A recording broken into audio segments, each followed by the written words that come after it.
우리가 지금까지 기독교가 어떠한 종교인지를 설명하는 설교를 지금까지 쭉 해왔습니다. 이제 오늘 마지막 할 것이고, 다음 주부터는 소요리문답이라는 게 있습니다. 예전에 제가 처음 성경을 공부할 때는 소요리문답 그래가지고, 왜 교회에서 요리를 가르쳐 주지? 그런데 교리입니다.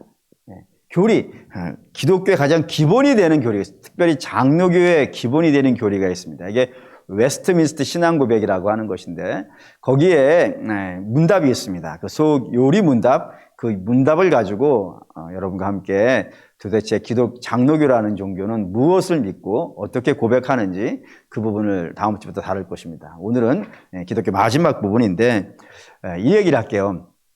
구약이 무엇을 얘기해 줄 것 같습니까? 구약이 이야기하려는 게 뭘까요? 구약이 얘기하는 건 이겁니다. 한번 보시죠. 요한복음 3장 6절. 요한복음 3장 6절 읽겠습니다. 육으로 난 것은 육이요, 영으로 난 것은 영이라. 구약이 이야기하는 게 이거예요. 육으로 난 것은 절대로 영이 될 수 없어요.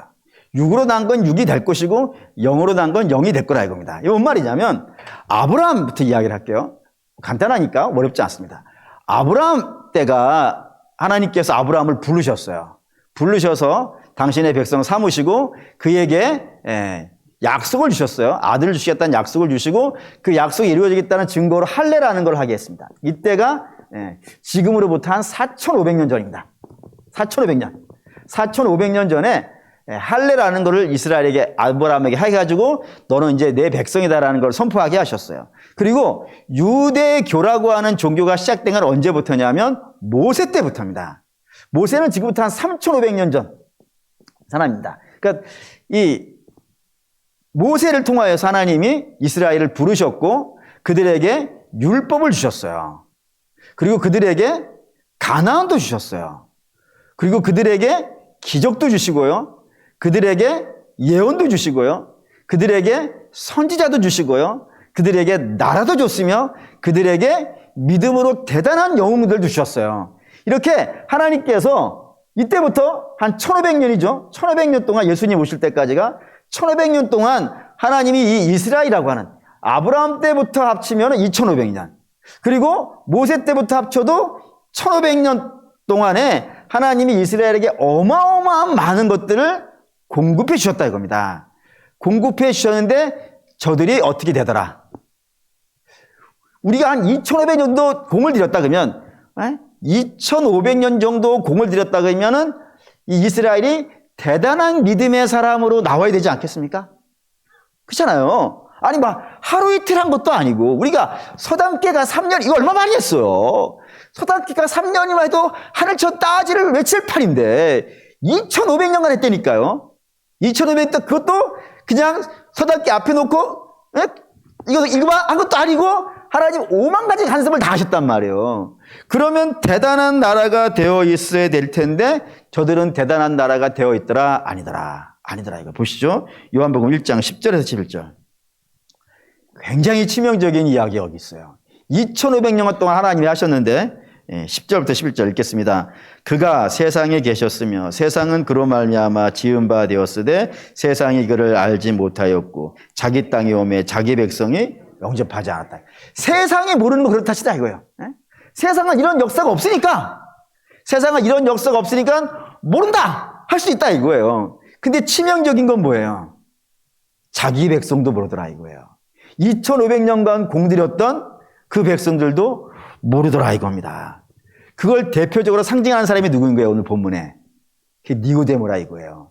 니고데모는 뭐 간단한 사람이 아닙니다.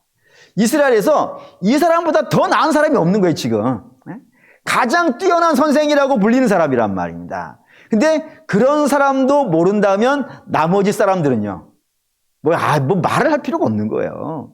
그러니 이스라엘 2500년 동안 하나님이 공을 들였었는데도 불구하고 안 되더라. 왜? 저들은 육이니까. 육은 영이 되지 못한다 이거예요. 그러면 반면에 신약은 뭐겠어요 그러면? 고린도후서 보시죠. 고린도후서 5장 17절. 고린도후서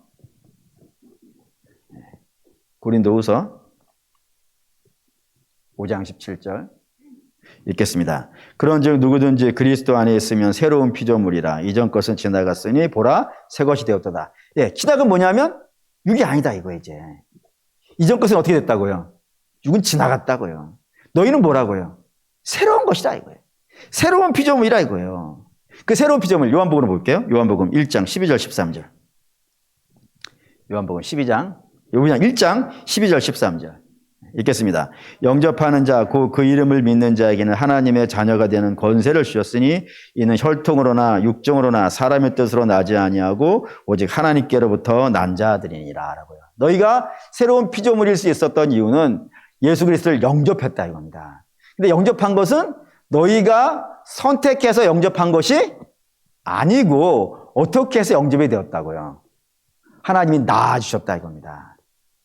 하나님이 낳아주셨다고. 영적인 존재로 어떻게 해서요? 예수 그리스도를 통하여서 너희를 영적인 존재로 낳으셨다고요. 낳으셨기 때문에 뭐를 할 수 있다고 이제? 예수 그리스도를 영접할 수 있다 이겁니다. 그러니까 우리가 예수님을 영접한다는 것은 우리가 겉으로 볼 때 내가 기독교라고 하는 종교를 선택한 것 같이 보인단 말이에요. 눈으로 보이기에는. 그런데 여러분 똑같은 사람에게 똑같이 예수를 전하여도 똑같은 사람이 아니지. 서로 같은 자리에서 제가 똑같은 이야기를 해가지고 전도를 한다 하더라도 어떤 사람은 똑같은 이야기를 듣고 뭐라 그래요? 예를 들어서 예수 그리스도께서 십자가에서 죽으셨다가 3일 만에 살아나셨습니다. 제가 다른 얘기하지 않고 이야기만 했어요. 그런데 어떤 사람은 그 얘기를 듣고 뭐 미친놈 다 있어. 뭐 어떻게 사람이 죽었다 살아나? 이렇게 반응하는 사람도 있는 반면에 어떤 사람은요. 끌려 나온다니까요, 그게. 왜 그렇게 나오냔 말이에요. 주께서 낳으셨다 이겁니다. 혈정으로나 육정으로, 육으로 된 것이 아니고 저들은 영으로 낳아졌기 때문에 예수를 믿게 되었다 이겁니다. 그러니까 시작은 새로운 존재들의 이야기인 거예요, 그러니까. 그래서 새로운 존재가 되어진 사람, 예수 그리스도로 말미암아 새로운 존재가 되어진 사람에게는 세 가지 특권이 있다라고 얘기한다 이겁니다. 세 가지 특권. 그 첫 번째는 뭐냐면 새로운 피조물, 하나님의 자녀된 자, 예수 그리스도를 통하여서 신자, 성도가 되어진 자, 그런 자에게는 첫 번째 중요한 특권이 있는데 저들이 뭐를 사용할 수 있어요? 퀴즈. 여러분들이 매번 하는 거예요. 여러분들이 사용할 수 있는 것이 있어요. 하나님이 야 이거 네가 써 라고 주는 게 있단 말이에요. 뭘 것 같으세요? 야 예수의 이름을 쓸 수 있어요. 목사님 이거 별것도 아니네요. 하실지 모르겠지만 여러분 예수의 이름으로 기도할 수 있다는 것, 예수의 이름으로 불려질 수 있다는 것. 기독교인이죠. 기독교인 그리스도의 사랑, 예수의 이름으로 불려지기도 하고 예수의 이름으로 사단을 대적하기도 하고 예수의 이름으로 살아갈 수 있는 사람들이 되어졌다 이거예요. 이거 굉장히 중요한 건데 간혹 뉴스에 이런 사람 나오잖아요. 청와대를 사칭하는 사람들. 내가 청와대 누구누구를 아는데 말이야. 당신이 나한테 이렇게 뭐 좀 주면은 내가 청와대에 얘기해 줄 수 있고 그 사람이 그럼 당신 민원 해결해 줄 수 있어. 이러다가 감옥 간 사람 한두 명이 아니잖아요. 그 청와대를 사칭한 사람이라 이겁니다. 근데 우리는 예수의 이름을 사칭하는 사람들이 아닌 거예요. 하나님이 이제부터 너는 내 이름을 쓰라. 내 이름으로 기도하고 내 이름으로 대적하고 내 이름으로 하나님 앞에 나가고 내 이름으로 복을 받고 내 이름으로 구원을 받고 주셨다니까요. 저는 이게 제일 어렸을 때 신앙에 이 힘이 얼마나 강력한지를 저는 이렇게 알았어요. 아시다시피 여러분 제가 대학에 줄줄줄 떨어졌잖아요. 줄줄 떨어지다가 이제 이게 하나님이 부르시다면 감을 잡았어요. 그리고 군대를 6월 달에 제대를 했는데 소집 해제를 6월 달에 했어요. 6월 달에 하고 한 5개월 동안 시험을 공부를 해가지고 대학 시험을 봤죠. 그리고 뭐 이번에 그냥 경험이야. 어차피 뭐 한 5개월, 3년이 아니라 6년을 해도 안 된 거잖아요. 근데 그걸 5개월 만에 되겠어요? 군대 갔다 와가지고? 안 될 거야. 당연히 안 돼. 라고 그냥 대충 봤어요, 시험을. 그리고 주일날이 됐어요. 내일 발표예요. 합격자 발표. 주일날이에요. 오늘 주일날. 근데 목사님이 그때 학생회 담당 목사님이 설교를 하는데 본문을 이걸 갖고 했어요. 요한복음 16장 24절. 제가 지금까지 기억하고 있는 학생회 때 들었던 모든 설교를 다 잊어버렸어요.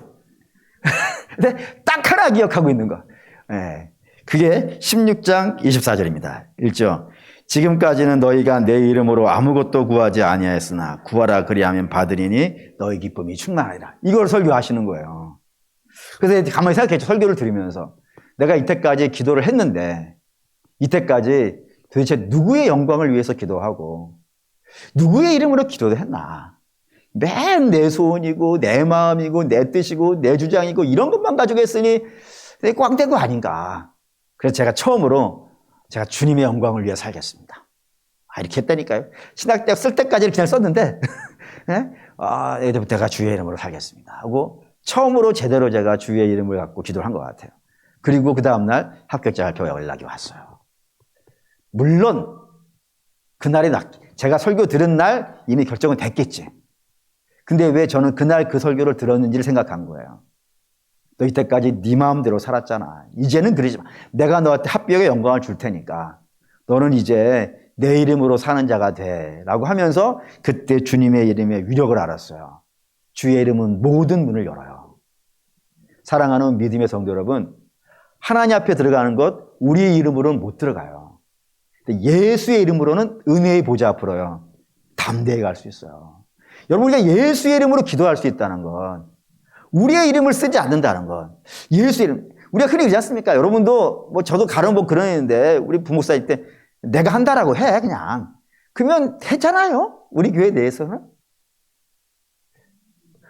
별로 이렇게 반응이 없지만 사실은 사실이에요. 제가 이 단회장의 직인을 가졌다는 게 얼마나 센지 모르십니까? 어떻게 그렇다 이거 누구의 이름을 쓰느냐? 어마어마한 힘이에요. 우리 하나님의 이름을 쓸 수 있다는 것. 어떻게 해서요?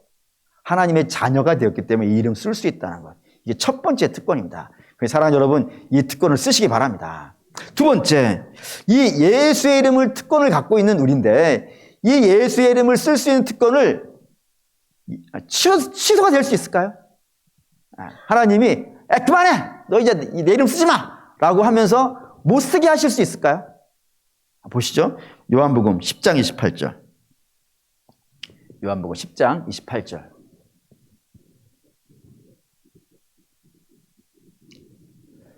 읽겠습니다. 내가 그들에게 영생을 주노니 영원히 멸망하지 아니할 것이요 또 그들을 내 손에서 빼앗을 자가 없느니라.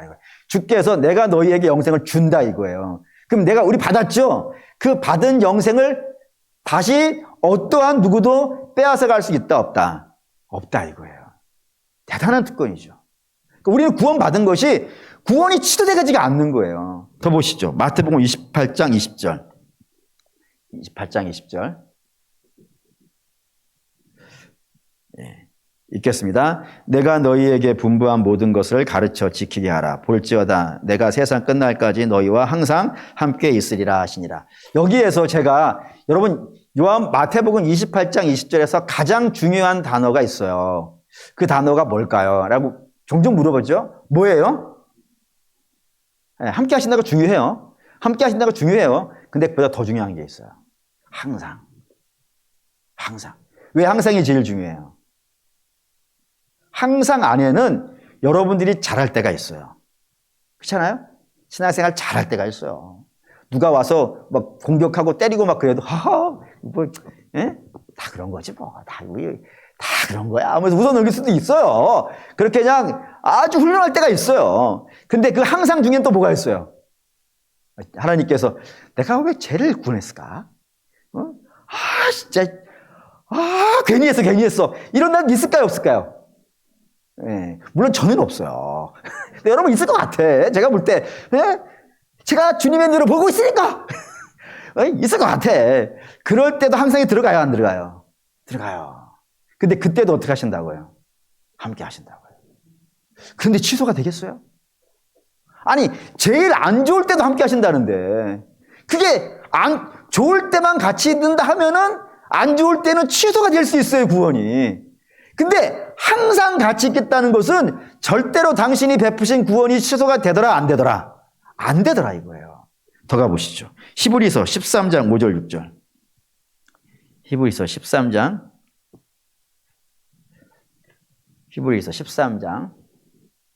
5절에서 6절 읽겠습니다. 돈을 사랑하지 말고 있는 바를 족한 줄로 알라. 그가 친히 말씀하시를 내가 결코 너희를 버리지 아니하고 너를 떠나지 아니하리라 하셨느니라. 그러므로 우리가 담대히 말하되 주는 나를 돕는 이시니 내가 무서워하지 않겠노라. 사람이 내게 어찌하리요 했단 말이에요. 여기 이제 두 가지 전제가 나와서 전제가 하나는 돈이 있고 없음에 대해서 너무 걱정하지 말라 이거예요. 우리는 이런 생각하잖아요.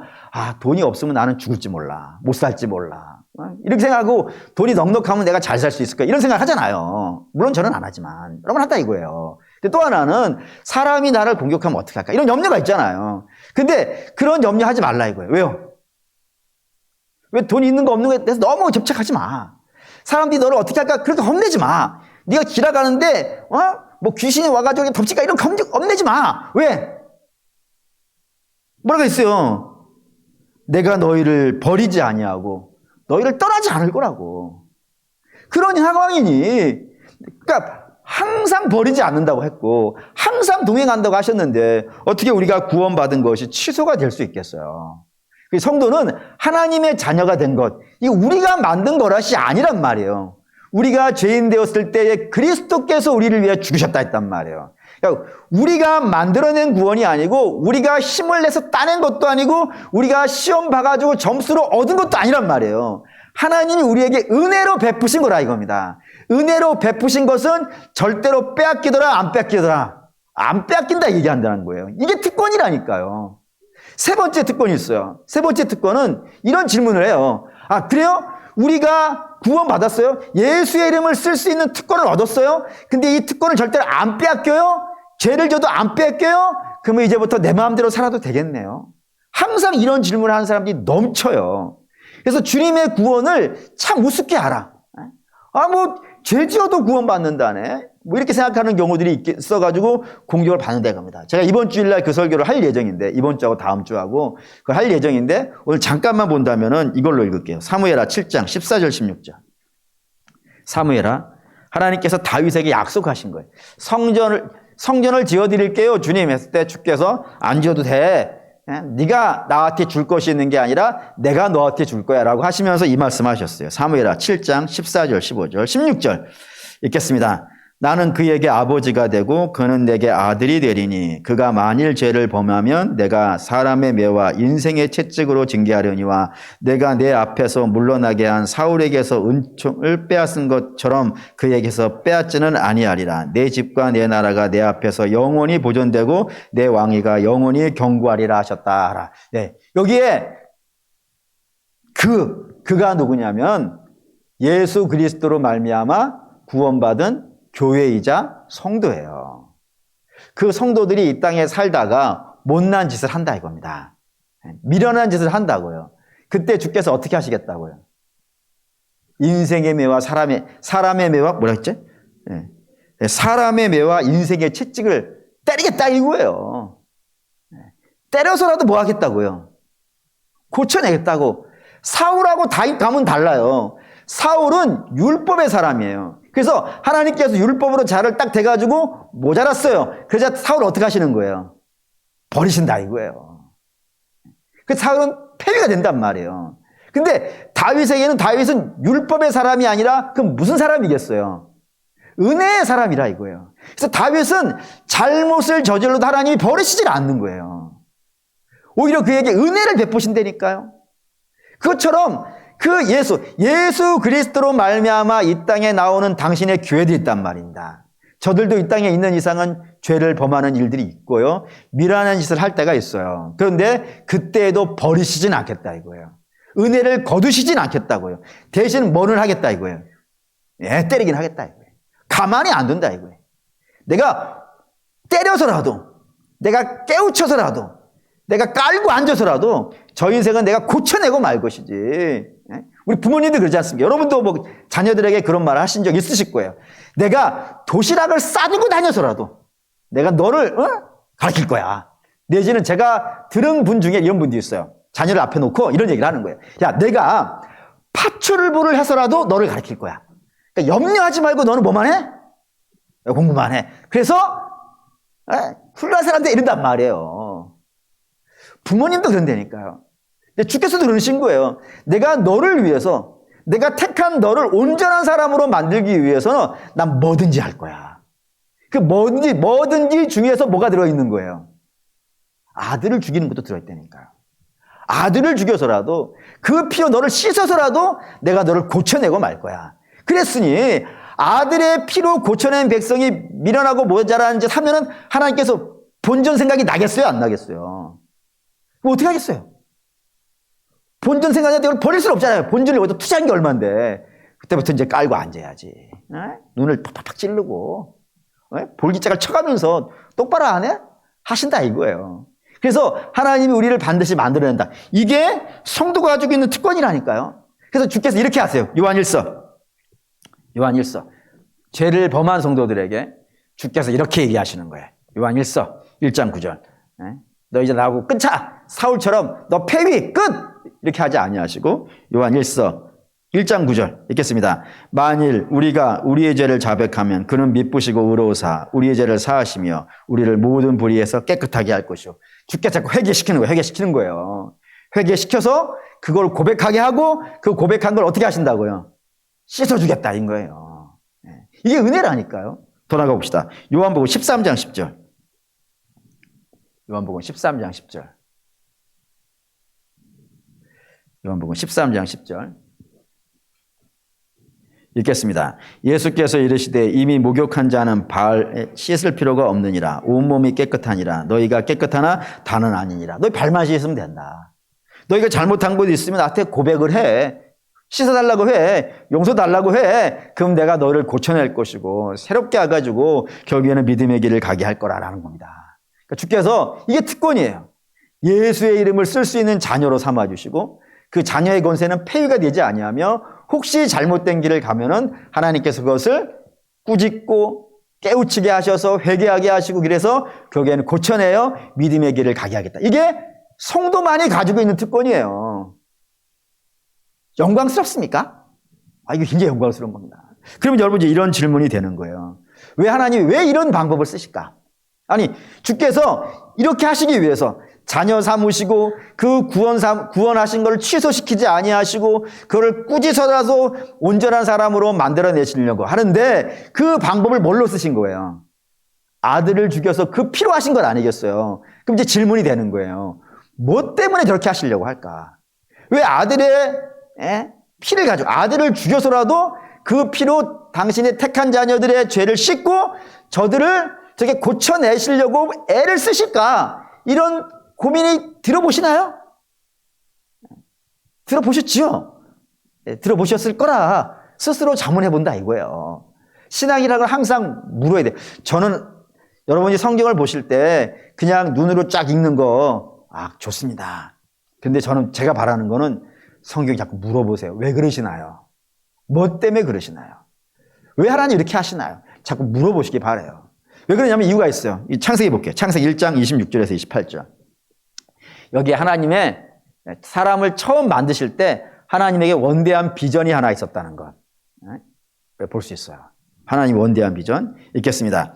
하나님이 이르시되 우리의 형상을 따라 우리의 모양대로 우리가 사람을 만들고 그들로 바다의 물고기와 하늘의 새와 가축과 온 땅과 땅에 기는 모든 것을 다스리게 하자 하시고 하나님이 자기 형상 곧 하나님의 형상대로 사람을 창조하시되 남자와 여자를 창조하시고 하나님이 그들에게 복을 주시며 하나님이 그들에게 이르시되 생육하고 번성하여 땅에 충만하라 땅을 정복하라 바다의 물고기와 하늘의 새와 땅에 움직이는 모든 생물을 다스리라 하시니라. 하나님의 원대한 비전이에요. 그 비전이 뭐냐면 당신을 닮은 자를 만드는 거예요. 당신을 닮은 자를 만드는 거예요. 만들어서 그에게 복을 주는 거예요. 그 복을 줘서 복 받은 자들이 뭐하게 하시려고요? 하나님의 세계를 다스리게 하려고. 이게 하나님의 비전이에요. 근데 그 비전이 이루어져요, 안 이루어져요? 안 된 거예요. 아담 때는. 왜요? 안 되는 이유가 있어요. 왜 얘기했어요? 아담은 뭐니까?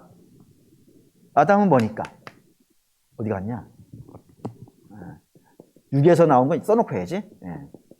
0에서 나온 건 0이에요. 자, 써놓고 하는 거예요. 자, 이제 아담은 뭐니까? 써놨어요. 아담은 뭐니까? 6에서 나온 자라 이거예요. 뭘 보면 알아요? 주께서 이렇게 얘기했죠. 너는 어디서 왔으니? 흙에서 왔으니 흙으로 가라 이거예요. 육이라 이거예요. 아담이 안 되는 이유예요. 아담은 죽었다 깨어나도 안 되는 거예요. 그가 육이기 때문입니다. 그래서 실패를 해요. 근데 하나님의 비전은 실패란 말이 그런가? 하나님, 좌절이라고 합시다. 하나님의 비전은 좌절될 수 있을지는 모르겠지만 포기되어질까요? 안 될까요? 포기 안 되는 거예요. 왜냐하면 전능하신 하나님이니까. 그래서 하나님 뭐라 하시냐면 이스라엘을 부르시는 거예요. 이스라엘을 부르시는 이유. 이스라엘 부르셔서 이렇게 명령하셨어요. 보고 가죠. 19장, 레위기 19장 2절. 레위기 19장 2절. 여기 아담에게 한 말씀과 제가 볼 때는 같은데 여러분 눈에도 같아 보이길 바라는 마음에서 19장 2절, 레위기 19장 2절 읽겠습니다. 너는 이스라엘 자손의 온 회중에게 말하여 이르라. 너희는 거룩하라. 이는 나 여호와 하나님이 거룩함이라. 네, 하나님이 거룩하다 이거예요. 너희는 어떻게 하라고요? 거룩하라고. 하나님의 형상을 닮은 자가 되라고. 내가 그렇게 불렀다 이거예요 지금. 그래서 우리가 출애굽기 19장 2절에서 봤어요. 그렇게 부르신 이유가 뭐 때문이라고요? 너희 제사장 나라 되어야 된다고. 제사장 나라 되어줘서 온 세계 열방을 하나님께 인도하는 자가 되어야 된다고. 그래서 이렇게 부르셨다 이겁니다. 근데 그 부르신 거를 이스라엘로 부르셨다는 게 중요해요. 이스라엘로 부르셨다는 게. 이스라엘은 세상의 모든 민족 중에서 제일 잘난 민족이다, 제일 못난 민족이다. 제일 못났다고 수차에 걸쳐서 말씀드렸어요. 지들은 잘났다 그러지만 성경은 그렇게 얘기하지 않는 거예요. 못난 자를 부르셨다고요. 못난 자를 불렀다는 건 어떤 의미냐면 예를 들어 이렇게 볼게요. 삼고초려라고 들어보셨습니까? 삼국지에서 유비가 천하를 얻기 위해서 필요한 자가 꼭 있었어요. 그게 누구냐면 제갈공명이에요. 그러니까 제갈공명을 얻어야 천하를 얻을 것 같은 거예요. 그래서 찾아간 거예요. 찾아갔더니 제갈공명이 안 만나주는 거예요. 왜 안 만나줬을까요? 왜 안 만나줄까요, 여러분? 네. 안 만나주는 이유는 제갈공명이 이렇게 얘기했어요. 내가 유비에게 가면 내 꿈을 못 이뤄. 그 꿈이 뭐겠어요? 제갈공명의 꿈은 천하를 도모하는 거예요. 근데 제갈공명이 봤을 때는 유비는 천하를 운영할 만한 사람이 한데 그릇이. 그 사람이 별 볼 일 없어. 시원찮아. 그래가지고 그러니까 세상의 재능 낭비 중에 제일 재능 낭비는 유비를 따라간 장비나 관우예요. 이 사람들이 조조를 따라갔으면 천하를 얻었을 거야. 근데 유비는 그럴 만한 그릇이 못 된단 말이에요. 근데 제갈공명도 봤을 때 내가 유비 따라가면 천하를 못 얻어. 그냥 안 가. 해가지고 안 간 거예요. 근데 유비가 또 오네? 아무도 제갈공명 안 찾아오는데 유비가 또 오는 거예요. 또 안 해. 근데 3번을 간 거예요. 3번을 갈 때 그 인품에 감동을 한 겁니다. 제갈공명이. 그래. 천하 뭐 대단히 하냐. 비록 내가 유비를 따라가면 천하를 얻지는 못하겠지만 저렇게 나를 알아주는 자를 위해서 내가 인생을 거는 게 맞지 않겠냐 해가지고 유비를 따라갔다가 천하를 얻어요, 못 얻어요? 못 얻어요. 네. 제갈공명은 아무것도 못 얻고 그냥 마지막에 이름 하나 얻어요. 네. 죽은 제갈공명이 산 사마이보다 낫다. 뭐 이런 이름이나 하나 얻고 죽지 천하를 얻지를 못해요. 그러니까 그렇게 훌륭한 사람이라. 제갈공명은 훌륭한 사람이에요. 근데 그런 사람도 이렇게 공을 들이니까 어떻게 하더라고요? 마음이 움직이더라고요. 그러면 이스라엘은 천하에서 제일 못난 사람이에요. 그러니까 스스로 아무것도 할 수 없어요. 그 노예란 말이에요. 노예를 하나님께서 구원해 주셨으니까 감동해야겠어요? 안 해야겠어요? 아니 제갈공명은 저렇게 찾아와 주는 그거에 감동해가지고 내가 내 인생 버려 하고 갔단 말이에요. 근데 이스라엘은 정말로 천한 민족인데 그 위대하신 하나님이 찾아와서 구원해 주신 거예요. 그러면 이스라엘의 반응은 뭐해야 되냐면 하나님 나 같은 자를 구원해 주시니 참 고맙습니다. 그러니 이제부터 내 인생 어떻게 하겠다? 제갈공명도 유비한테 바쳤다니까요. 몇 번 얘기해야 되는가? 이스라엘 당연히 바쳐야지. 그 천하디 천하 민족을 구원해 주셨으니까 이제부터 내 인생을 하나님께 걸고 오직 믿음으로 살겠습니다. 라고 나와야 된다 이거예요. 근데 제갈공명은 유비를 위해 끝까지 사는데 이스라엘은 어떻게 하더라? 하나님 배신해 버리더라 이거예요. 기가 막힌 거 아니겠습니까? 그러니까 사람이 육적인 것에는 반응을 해요. 왕이니까. 그래도 왕이니까. 육적인 것에 반응하지만 사람은 다시 육에서 나온 자이기 때문에 영적인 것에 대해서 반응하지 못한다 이거예요. 그게 이스라엘이에요.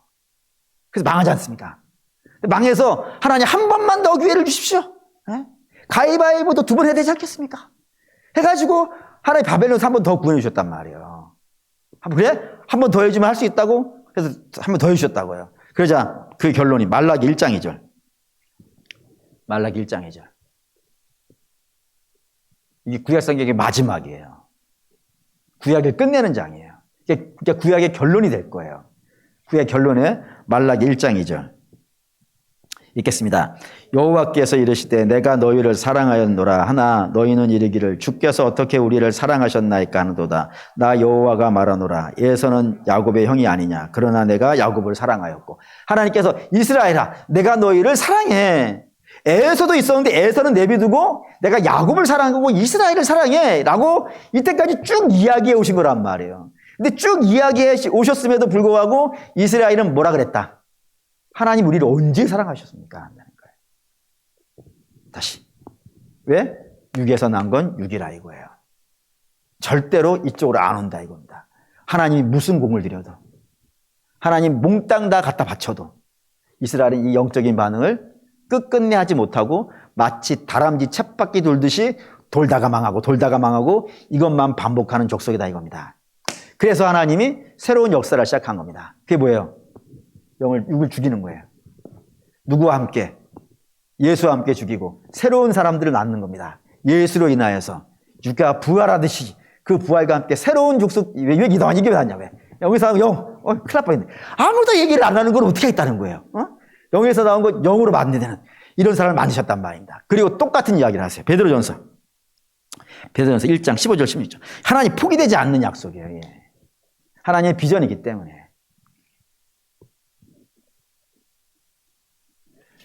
베드로전서 1장 15절 16절.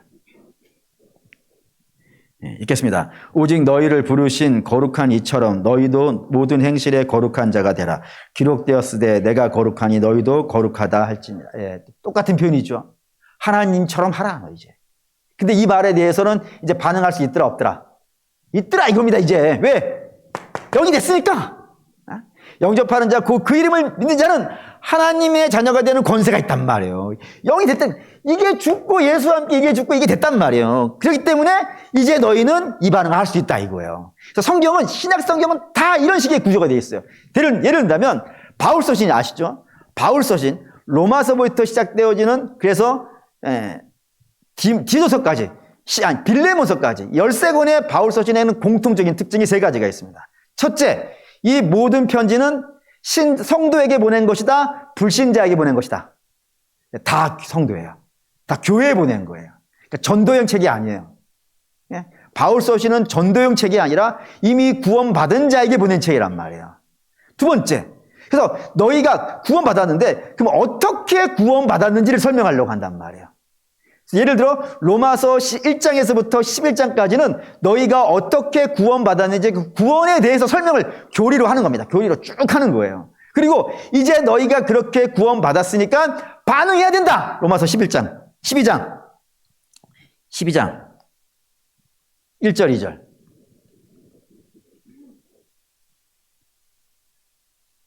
로마서 12장. 이게 구원받은 자에게 명령하는 거예요. 너희는 구원받은 자야. 그러니 미련한 짓 하지 말고 로마서 11장 1절과 2절대로 살아라는 겁니다. 읽을게요. 그러므로 형제들아 내가 하나님의 모든 자비하심으로 너희를 권하노니 너희 몸을 하나님이 기뻐하시는 거룩한 산제물로 드리라. 이는 너희가 드릴 영적 예배니라. 너희는 이 세대를 본받지 말고 오직 마음을 새롭게 함으로 변화를 받아 하나님의 선하시고 기뻐하시고 온전하시듯이 무엇인지 분별하도록 하라. 너희는 옛날에는 하나님의 선한 뜻 그게 뭐야? 이랬던 사람들이야 이거야. 저들은 그냥 옛날에는 이 세대를 본받아 살던 자들이란 말이에요. 근데 이제는 아니라 이거예요. 너희는 하나님의 자녀로 구원받았으니까, 영의 자녀가 되어졌으니까 이제 너희는 이 시대를 분별하고 살아야 돼. 산재물로 살아야 돼. 옛날처럼 그렇게 살면 안 돼. 이렇게 얘기한단 말이에요. 고린도전서도 마찬가지랍니다. 고린도전서는 자기들끼리 치고받고 싸우는 게 교회 내에서 4개 파가 모여서. 근데 너희가 이렇게 파가 나누어져 싸우고 있는 이유는 그리스도의 복음이 뭔지를 몰라서 그래. 너희가 어떻게 구원받았는지를 몰라서 이렇게 싸우는 거야. 너희가 구원에 대해서 제대로 알았다면 이렇게 싸울 수 없어. 너희는 어떻게 해야 되냐면 예, 사랑이 등장하는 거예요. 그리스도의 사랑을 배워서 살아야지. 그래서 등장하는 거랍니다. 더 가보면 갈라디아서도 마찬가지예요. 갈라디아서는 은혜로 복음을 받은 자들이 복음을 잃어버리고 율법으로 가버렸단 말이에요. 그렇게 가버린 이유가 너희가 복음을 제대로 이해를 못해서 그래. 그러니까 너희는 복음을 제대로 이해해야 돼? 라고 하면서 계속해서 갈라디아서 앞장에다가 복음이 무엇인지를 설명을 한단 말입니다. 설명하고 나서 그 뒤에 구원받은 자의 삶을 설명하는 거예요. 그 뒤에 이렇게 나와요. 갈라디아서 5장에 너희는 이제 육체를 따라 사는 사람이 되면 안 돼. 육체의 열매를 맺는 자가 되면 안 돼. 너희는 이제 성령의 열매가 맺는 사람이 돼야 돼. 라고 하는 거예요. 그러면 6장 1절, 갈라디아서 6장 1절로 볼게요. 갈라디아서 6장 1절. 성경 계속 이야기하고 있는 거 우리가 확인을 해야 됩니다. 오늘 밤에. 갈라디아서 6장 1절. 읽겠습니다. 형제들아, 사람이 만일 무슨 범죄한 일이 드러나거든 신령한 너희는 온유한 심령으로 그러한 자를 바로잡고 너 자신을 돌아보아 너도 시험 받을까 두려워하라. 라면서 뒤에 쭉 너희가 이제부터 어떻게 살아야 돼. 이 땅을 살아갈 때 옛날처럼 살면 안 돼.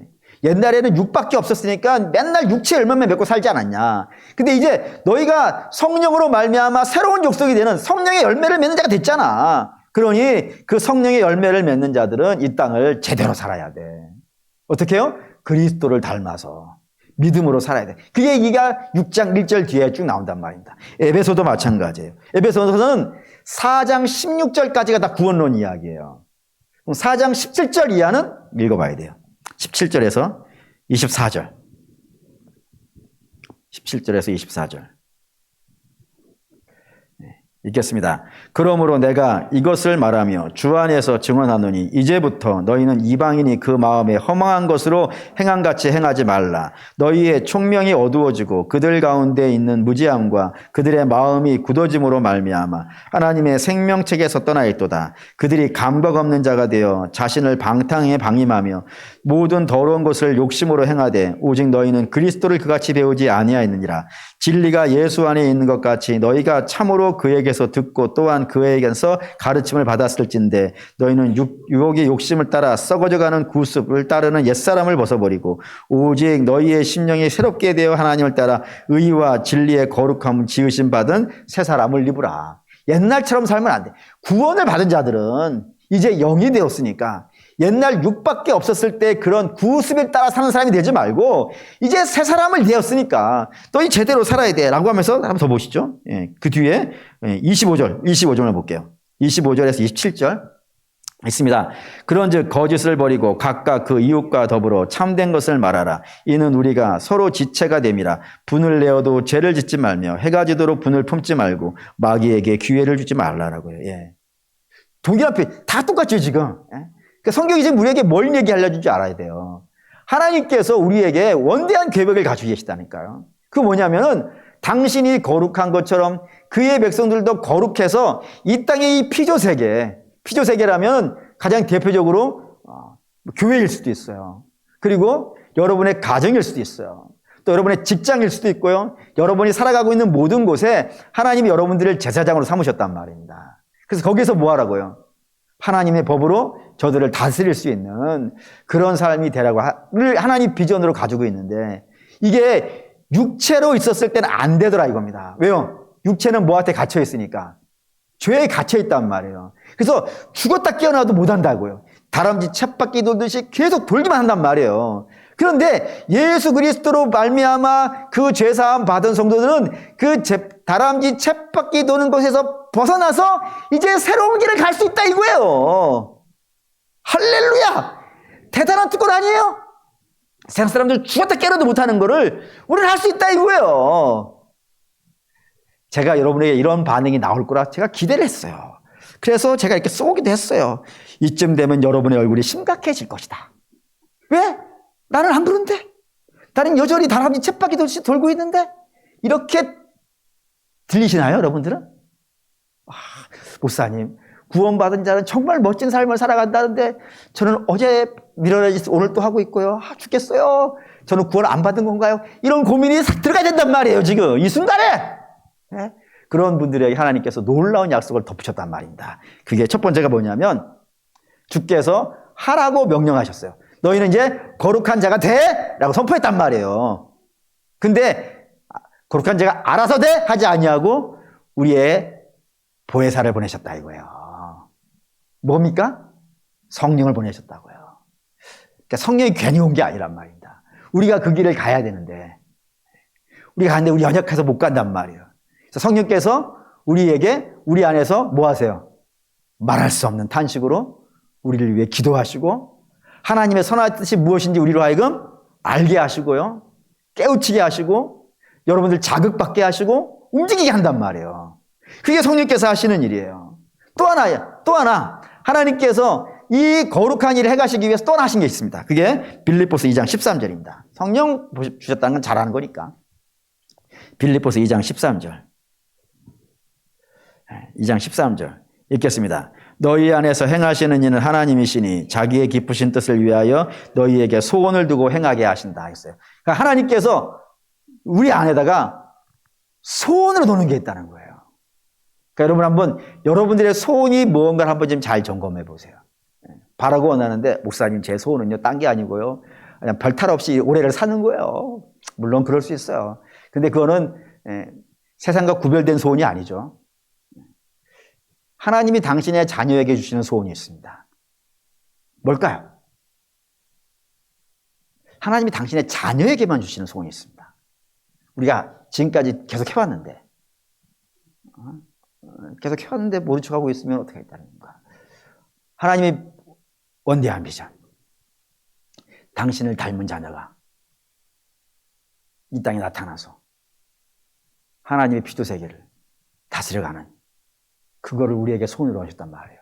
그래서 성도가 되어지면 모든 성도들의 공통적인 특징이 뭐냐면은 거룩해지고 싶어요.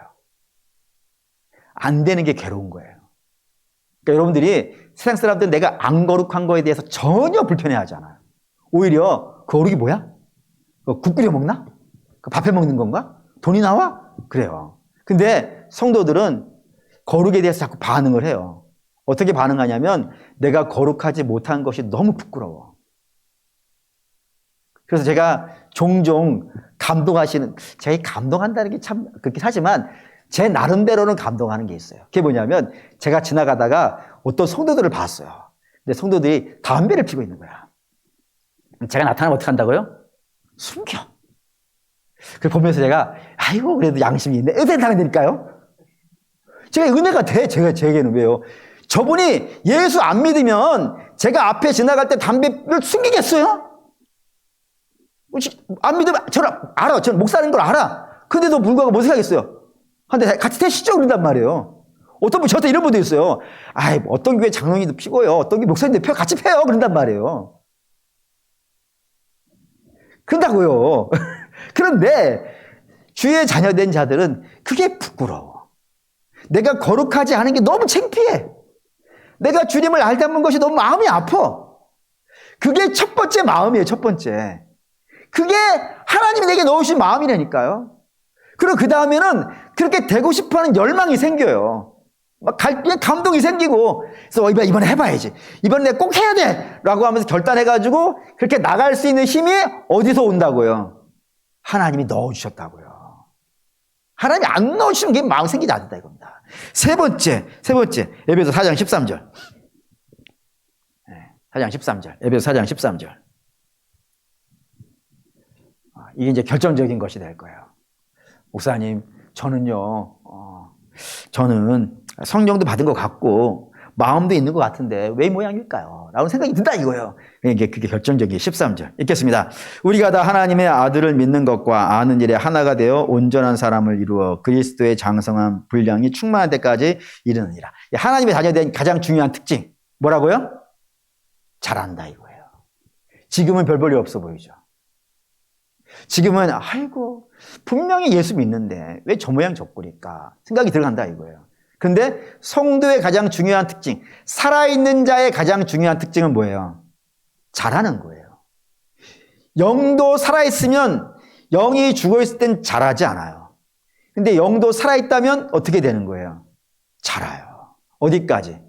그리스도의 장성한 분량이 이르는 데까지 자라가더라 이겁니다. 그러니까 저와 여러분들은 지금 이 모습 가지고 낙심하거나 실망할 필요가 없어요.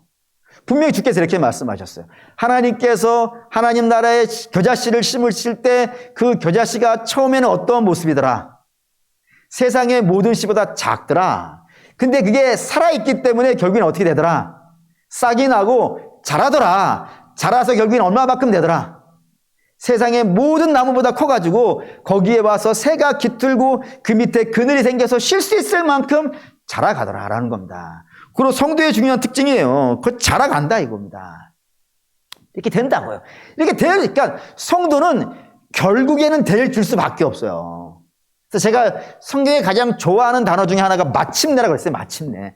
아브라함이 갈대아 우르에서 출발해서 마침내 가나안에 도착했다. 저 이거 되게 좋아해요. 되게 좋아해요. 결국엔 이게 결국이잖아요. 결국에. 오만 가지 일이 벌어져요. 이 사이에서. 좋았다가 나빠졌다, 좋았다가 나빠졌다, 널뛰기도 하고 막 하여튼 별 생쇼를 다 한단 말이에요. 그런데도 불구하고 하나님이 붙잡으신 자녀는 마침내 어떻게 한다고요? 네. 가나안에 도착하더라. 다윗도 마찬가지죠. 내가 사망의 음침한 골짜기를 헤맬지라도 주께서 나와 함께 하시니까 결국엔 나는요, 푸른 풀밭과 쉴만한 물가에 도착하더라. 그게 하나님의 약속이란 말입니다. 주의 자녀 마찬가지예요. 주께서 아들을 주시고 구원한 백성인데 그 백성을 하나님께서 포기하지 않으신다고 했단 말이에요. 포기하지 않으시면 함께 하실 것이고 함께 하고 있는데 그 모자란 상태를 그대로 두시겠습니까? 네. 충만함이라는 것은요, 상대를 충만하지 않고서는 내가 충만해지지 않는 거예요. 그렇지 않습니까? 내가 충만함은 결론이니까 이거 내려놓고, 예를 들어서 부부가 결혼을 했어요. 부부가 결혼했는데 하나는 평강공주고 하나는 바보 온달이야. 그러면 평강공주가 지 남편을 바보로 두겠냔 말이에요. 지금 혹시 이 이야기를 모르시는 분이 있으신가요? 아니죠. 평강공주 뭐예요? 주라고 가르치잖아요. 막 몽둥이 찜질하고 막 별짓 다 하잖아요. 바보가 어떻게 장군이 돼요? 거의 이제 잡았지 얘를. 그래 결국에는 자기 아버지 앞에 세울 수 있는 사람으로 만들어내잖아요. 사람도 그럴진데 우리 주님이 우리를 신부 삼으셨다니까요. 그럼 그 충만하신 분이 우리를 바보로 두겠냔 말이에요. 반드시 끌고 하나님 앞에 세울 수 있는 사람으로 만들어 가실 거라 이겁니다. 그게 저와 여러분의 소망이 되는 거예요. 그러니까 바라고 원하는데 하나님 그렇게 하신다 이겁니다. 그게 기독교예요. 불교는 다르죠? 불교는 네가 알아서 해와. 동굴에 들어가가지고 출가를 해야 돼. 일단 집에서는 안 돼. 너희 모든 인생의 인연을 다 끊고 금강산에 들어가서 1, 2년도 안 돼. 한 30년을 경만 쳐다봐야 돼. 그래도 될까 말까야. 안 되지. 지가 뭐 금강산에 간다고 뭐 금강산 구경을 하겠지. 안 된단 말이에요. 사람은 절대 안 된다고요. 그런데 하나님이 이걸 하시겠다 이거예요. 전능하신 하나님이 그렇게 하시겠다면 되겠습니까? 안 되겠습니까? 된다. 그게 마침내예요. 저와 여러분은 마침내 되는 족속이에요. 영광스럽죠? 그게 복음입니다. 그래서 왜 우리 믿음의 선배들이 그 복음에 대해서 열광했는지 아시겠죠? 내 힘으로 안 되는 일을 주께서 마침내 이루어 주신다는 그 약속을 붙잡고 믿음으로 따라갔더니 결국에는 믿음의 장성에 가더라 이거예요. 충만에 가더라 이거예요. 순교자의 자리까지 가더라 이거예요. 자기가 가려고 해서 간 게 아니에요.